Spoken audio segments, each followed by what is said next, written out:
কেউ আপনাকে ঠকালে দুইটি কাজ করবেন, তাহলে আপনার মনের ভিতরে কোনো কষ্ট থাকবে না, কোনো অশান্তি থাকবে না, কোনো টেনশন থাকবে না। অনেক মানুষ এমন রয়েছে, মানুষকে ধোকা দেয়, মানুষকে ঠকায়, মানুষকে অপমান করে, ক্রিটিসাইজ করে, তুচ্ছ-তাচ্ছিল্য করে।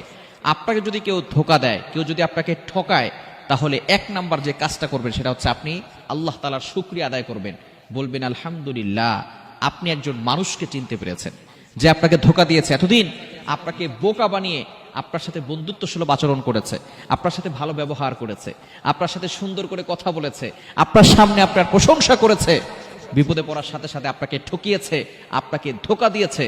আপনি সাথে সাথে টেনশন না করে আপনি আপনার মুখ থেকে উচ্চারণ করবেন আলহামদুলিল্লাহ, আল্লাহ আমাকে একজন মানুষ চিনিয়েছে, যে মানুষ আমাকে ধোকা দিত সে মানুষটাকে আমাকে চিনিয়ে দিয়েছে। নাম্বার 2, দ্বিতীয় নাম্বার যেটা, সেটা হচ্ছে একেবারে চুপ থাকবেন এবং আপনি আল্লাহর উপরে ভরসা রাখবেন।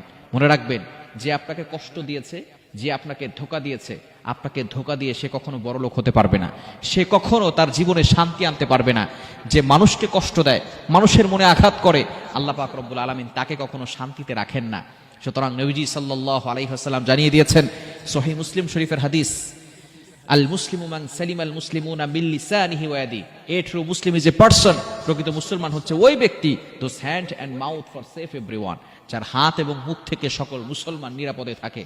সুতরাং আপনাকে যে ধোকা দিয়েছে সে অবশ্যই কঠিন বিপদে পড়ে যাবে। আপনি শুধু সাইলেন্ট থাকেন, কিপ সাইলেন্ট, রিল্যাক্স, কুল, স্টপ, একেবারে চুপ থাকবেন এবং আল্লাহর উপরে ভরসা রাখবেন, হতাশ হবেন না।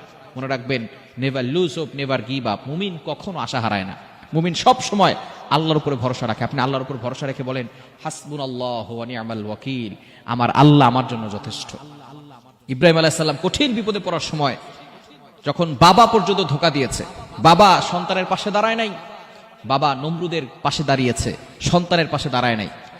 সে আগুন প্রজ্বলিত করা হয়েছে, ইব্রাহিম আলাইহিস সালামকে আগুনে নিক্ষেপ করবে, তিনি সেদিন বাবার কাছ থেকেও অবহেলিত হয়েছেন এবং তিনি সেই সময় কাউকে তার সাপোর্ট হিসেবে মেনে নেন নাই। তিনি বলেছেন, আমার আল্লাহ আমার জন্য যথেষ্ট, হাসবুনাল্লাহু ওয়া নি'মাল ওয়াকিল। আল্লাহ পাক রব্বুল আলামিন ইব্রাহিম আলাইহিস সালাতু ওয়াস সালামকে এমন ব্যবস্থা করে দিয়েছিলেন, জিবরাইল আলাইহিস সালাম গিয়েছিলেন যে আপনি চাইলে আমি আগুন নিভিয়ে দিতে পারি। ইব্রাহিম আলাইহিস সালাম বলেছেন, আমার আল্লাহ কি দেখে না যে আমি কঠিন বিপদে পড়েছি?